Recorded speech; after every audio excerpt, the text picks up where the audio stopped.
Hello, my dear. Take a slow breath and allow yourself to settle for a moment.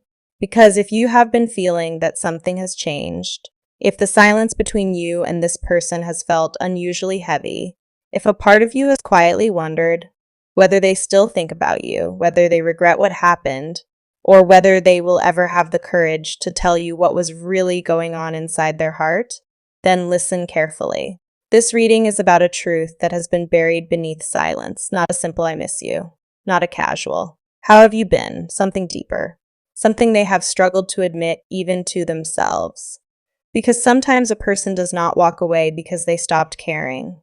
Sometimes they walk away because caring became too uncomfortable, too revealing, too real. And when someone is forced to confront feelings they do not know how to handle, they may choose distance instead of vulnerability. They may become cold. They may disappear. They may act as though nothing mattered. They may even convince themselves that moving on is easier than facing what they actually feel. But silence has a strange way of exposing the truth. When there are no conversations left to hide behind, a person is eventually left alone with their own thoughts. And that is where this energy begins. Because your absence has created a space they cannot easily fill.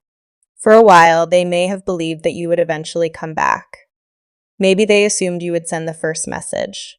Maybe they thought you would check on them. Maybe they became comfortable believing that no matter how distant they became, you would still somehow remain available. You were familiar. You were predictable. You were emotionally present. And perhaps without realizing it, they began treating your presence like something permanent. But then something changed. You stopped chasing. You stopped explaining. You stopped asking for answers. You stopped trying to convince someone of your value. And instead, you began turning your attention back toward yourself.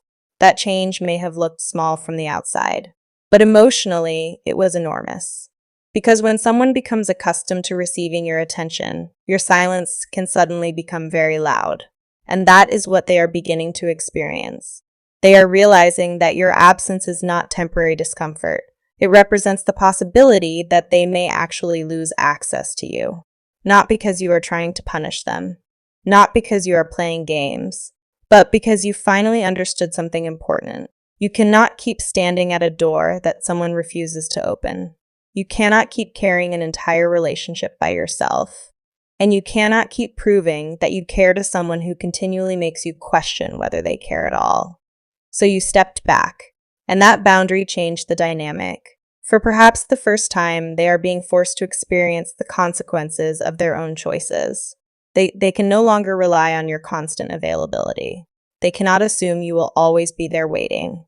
And now they are looking at the situation from the other side. They are remembering conversations, little moments, things you said, the way you looked at them, the comfort they felt around you, the small routines they never thought they would miss. And suddenly, ordinary memories are carrying extraordinary emotional weight. A song may remind them of you. A familiar place may bring your image back.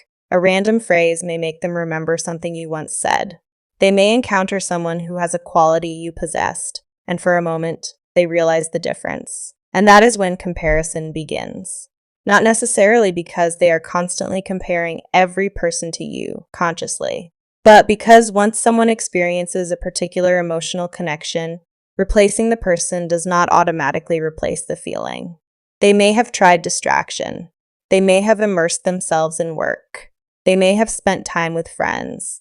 They may have entertained another connection. They may have told themselves they were perfectly fine. But distraction is not resolution. You can keep yourself busy and still miss someone. You can laugh with other people and still think about the person you lost. You can appear completely unaffected and still lie awake at night replaying everything. And that is the part they have difficulty admitting. They are beginning to understand that the problem was never simply that you were too much.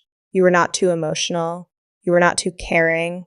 You were not too demanding simply because you wanted honesty. You may have represented something they were not emotionally prepared to handle. You saw deeper than they wanted to be seen.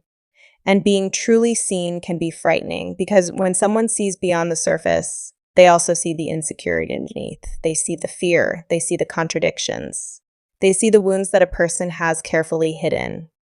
And instead of confronting those things, some people run. They choose distance because distance allows them to maintain an illusion of control. If they do not have to explain themselves, they do not have to face themselves. If they do not have to answer your questions, they do not have to admit they do not have the answers. If they do not have to look into your eyes, they do not have to see the effect their actions had on you. But eventually, avoidance becomes exhausting. And I feel that this is where their energy is now. They are tired of pretending. They are tired of carrying an unfinished conversation inside their mind. There is something they wanted to say but never said. Something they should have explained but avoided. Something they wish they had handled differently. And perhaps the biggest realization is this. They know you were not the problem. They know there were things happening inside them that they never communicated properly. They know fear influenced decisions that looked like rejection. They know pride influenced moments when vulnerability would have changed everything. And now they are wondering whether they destroyed something valuable because they were too afraid to handle it correctly. That question can become painful. Because regret is not simply remembering what happened. Regret is remembering what could have happened. It is imagining the version of the story where you both communicated honestly, where they had spoken instead of disappearing, where they had admitted their feelings instead of hiding behind distance, where they had chosen courage instead of comfort. And perhaps that alternate version of the story is what keeps returning to them. They may be asking themselves, what if I had been honest? What if I had not walked away? What if I had trusted her? What if I had treated her differently? What if she no longer wants me? And that last question is becoming the most frightening one. Because before they were worried about losing the relationship. Now they may be realizing they could lose the person completely. There is a difference. When someone assumes you will always be available, they fear losing your attention. But when you genuinely begin moving forward, they may suddenly fear losing their place in your life. And that changes everything. This is why you may eventually receive a message that appears surprisingly simple. It might say, "Hey, hope you are doing okay. I was thinking about you." Or perhaps they mention something completely ordinary, a shared memory, a place you both know, a song, a random question, something that appears casual. But underneath that casual message may be an enormous amount of hesitation. Because the first message is rarely the entire confession. It is often a test. They are trying to discover whether the door is completely closed. They want to know whether you will respond. They want to know whether you are angry. They want to know whether you still care. And most importantly, they want to know whether they still have a chance. So if communication happens, remember this. You do not have to immediately return to the old version of yourself. You do not have to answer from desperation. You do not have to pour out every emotion you have been carrying for months. And you certainly do not have to reward someone simply because they finally decided to knock on the door. A message is not transformation. An apology is not transformation. Words are important, but consistent behavior tells you much more. If they return, let them show you who they are now. Let them explain. Let them take responsibility. Let them speak without rescuing them from the discomfort of their own actions. Because you have already carried enough. For so long, perhaps you were the one asking questions. You were the one trying to understand. You were the one wondering what went wrong. You were the one searching for hidden meanings in every silence. You were the one trying to keep the emotional connection alive. But now the responsibility has shifted. If they want to rebuild something, they must participate. They must communicate. They must become honest. They must show emotional maturity. And they must understand that your heart is not a revolving door. You cannot simply walk out, return whenever loneliness appears, and expect everything to remain exactly as it was. You have changed. Your perspective has changed. Your standards have changed. And perhaps the most beautiful change of all is that you have started realizing your worth without needing another person to confirm it. That is your real power, not making them jealous. Not pretending you do not care, not waiting for a notification, not trying to manipulate the situation. Your power is becoming emotionally independent from the outcome. If they return, you can decide. If they do not, you continue living. That is freedom. And strangely enough, that is often when people recognize your value most clearly. When you stop begging someone to choose you, you finally become capable of choosing yourself. And that is the lesson this entire situation may have been trying to teach you. You were never supposed to spend your entire life waiting for another person to recognize what you bring. You were never supposed to convince someone that your loyalty mattered. You were never supposed to compete with another person for basic respect. And if there was another person involved in this story, understand something important. Their existence does not determine your value. Someone else's choice does not make you less beautiful. Someone else's attention does not make you less worthy. And someone choosing another path does not mean you were somehow inferior. People sometimes choose what is familiar instead of what is healthy. They choose what is easy instead of what is meaningful. They choose temporary comfort instead of long-term growth. And sometimes people choose distractions because facing their real emotions feels too difficult. But eventually, reality catches up. The distraction loses its excitement. The temporary connection becomes ordinary, and the feelings that were pushed away return. That is when they may begin seeing the difference between attention and connection, between chemistry and emotional safety, between being wanted and being understood. And they may remember that with you, there was something deeper, something they did not fully appreciate while they had access to it. Now, I want you to hear this next part very carefully. Do not build your life around a prediction. Do not spend the next few days staring at your phone. Do not count the hours. Do not interpret every notification as a sign. Do not stop living because someone might return. The message of this reading is not wait. The message is continue. Continue healing. Continue growing. Continue becoming the person you were always meant to become. If they return, let their actions meet the person you have become. And if they do not, let your growth still be worth everything. Because your transformation cannot depend on another person's decision. You have already survived the hardest part. You survived the uncertainty. You survived the nights when your mind created 1,000 explanations. You survived wondering whether you mattered. You survived the silence. And perhaps you even survived the version of yourself that believed you needed their response to feel whole. That person is changing. You are beginning to understand that closure does not always arrive through a conversation. Sometimes closure comes when you finally stop asking why someone treated you badly and start asking why you continued accepting less than you deserved. That question changes everything. And if this person does return with honesty, you will be in a completely different position. You will not be approaching them as someone begging for love. You will be approaching them as someone deciding whether the connection deserves another opportunity. That is a massive difference, and they will feel it.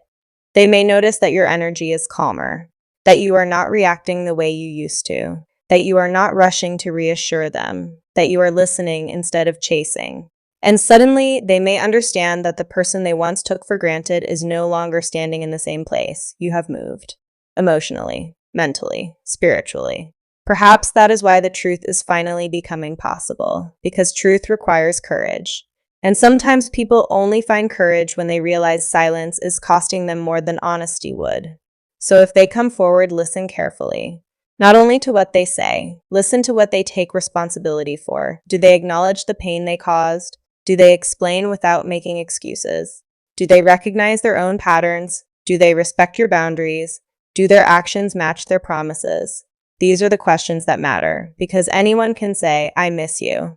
But rebuilding trust requires much more than missing someone. Anyone can say, I made a mistake. But accountability means understanding the consequences of that mistake. Anyone can say, I have changed. But real change becomes visible through behavior over time. So do not be hypnotized by words. Watch consistency, watch effort, watch honesty, watch whether they respect the new version of you. And most importantly, watch how you feel around them. Do you feel peaceful, or are you immediately anxious again? Do you feel respected, or are you once again questioning everything? Do you feel safe communicating, or are you returning to the same emotional cycle? Your body often notices what your heart tries to ignore. So trust yourself. You have learned enough. You have experienced enough. You do not need to repeat the same lesson just because someone finally came back. A return is an opportunity to gather information. It is not an obligation to reopen the door. And this is where your authority begins. You get to choose, you get to say yes, you get to say no, you get to ask questions, you get to take your time. You get to walk away if the explanation does not match the behavior. You get to forgive without reconnecting. You get to love someone and still choose yourself. That is emotional maturity. So, my dear, if you have been waiting for a sign that your story is changing, let this be the sign to change your focus. Not toward them, toward you. Let them deal with their thoughts. Let them confront their regrets. Let them figure out what they want. Your responsibility is to protect your peace. Because there is something incredibly powerful about becoming unavailable to the version of love that once made you feel unwanted. You are not here to be someone's backup plan. You are not here to be contacted only when someone feels lonely. You are not here to be loved only when it is convenient. You deserve consistency. You deserve honesty. You deserve someone who does not need to lose you before realizing your value. And if this person truly understands what they lost, then they will have to demonstrate that understanding. Not with dramatic promises, with consistent action, with patience, with respect, with accountability, with courage, and perhaps that is the real confession waiting beneath all of this. Not simply, I miss you. But I was afraid. I did not know how to handle what I felt. I made choices from insecurity. I hurt you. I understand that now. I know you did not deserve that. I wish I had been honest sooner. And maybe, most importantly, I understand if you do not trust me yet. That is what genuine accountability sounds like. So if that moment comes, breathe. Do not rush. Do not let old emotions make the decision for your present self. Remember everything you learned during the silence. Remember how much stronger you became. Remember the person who slowly rebuilt herself when nobody was watching. And ask yourself one simple question. Does this person have a place in the life I have built? Or am I tempted to return to the life I had before I discovered my worth? That question can save you from repeating an old cycle. Because sometimes the person returns precisely when you no longer need them to. And that is how you know you have changed. You no longer need their apology to know you were hurt. You no longer need their validation to know you were valuable. You no longer need their return to know you were loved. You know who you are. And from that place, whatever happens next becomes a choice rather than a desperate hope. So take another slow breath, release the need to control the timeline. Release the need to know exactly when the message will arrive. Release the need to predict every move. Let life unfold. If there is a conversation that needs to happen, allow it to happen naturally. If there is an apology that needs to be spoken, let the person who caused the wound have the courage to acknowledge it. And if there is a new chapter waiting for you, do not be afraid to enter it simply because the previous chapter has unfinished pages. Sometimes unfinished stories do not need to be completed. Sometimes they simply need to be understood. And perhaps that is what this experience has given you, understanding. You now know what you will no longer tolerate. You know how important communication is. You know that love without consistency creates confusion. You know that attraction without emotional maturity can become painful. And you know that choosing yourself is not selfish, it is necessary. So stand tall, keep your standards, keep your heart open, but keep your boundaries strong. And if someone from your past appears again, do not ask only, do they still love me? Ask something deeper. Can they love me in a way that is healthy for me? That is the question that matters. Because being missed is not the same as being valued. Being desired is not the same as being respected, and returning is not the same as changing. You deserve all three. So, my dear, whatever happens next, remember this. You did not lose your worth because someone failed to recognize it. You did not become less lovable because someone became distant. You did not fail because someone walked away. Sometimes another person's inability to handle your depth has nothing to do with your value. And perhaps the silence that once felt like punishment became the space where you finally found yourself again. Maybe their silence taught you patience. Maybe their distance taught you boundaries. Maybe their absence taught you independence. And maybe the greatest twist in this entire story is that you thought you were waiting for them to return, when all along you were returning to yourself. That is your real transformation. That is your real victory. And if they come back, let them meet you there, not where they left you, not in the old version of the relationship, not in the version of you who accepted confusion just to keep someone close. Let them meet the person who knows her value, the person who can love deeply without abandoning herself, the person who can forgive without forgetting, the person who can listen without surrendering her standards, and the person who understands that love should never require her to lose herself. So, my dear, trust yourself. Let the truth reveal itself through actions. Let the next chapter unfold without forcing it. And whatever happens, remember that you are not waiting to be chosen anymore. You are choosing, you are deciding, you are moving forward, and your life is far too valuable to be placed on pause for someone else's uncertainty. If this message resonated with your heart, take a moment and leave a comment below. I choose my truth, not because a comment can control the future, but because sometimes speaking a new belief out loud helps you remember it. I choose my truth. I choose my peace. I choose my dignity. I choose relationships built on honesty. And I choose myself no matter what happens next. If someone you care about is currently struggling with silence, heartbreak, or uncertainty, share this message with them. Sometimes the words someone needs arrive at exactly the right moment, and perhaps this message found you for that reason. Whatever your story becomes from here, do not forget the most important part. You are not the person who was left behind. You are the person who kept going. You are the person who survived the silence. You are the person who discovered strength where you thought there was only pain. And now you are the person holding the decision. Let the past reveal whatever truth it needs to reveal. But keep walking toward your future, because the most beautiful chapter of your life should never depend on whether someone from your past finally learns how to value you. Your worth existed before they recognized it. It exists now, and it will continue to exist no matter what they choose. Take care of your heart, protect your peace, and remember, sometimes the silence is not the end of the story. Sometimes it is simply the moment before the truth finally has nowhere left to hide.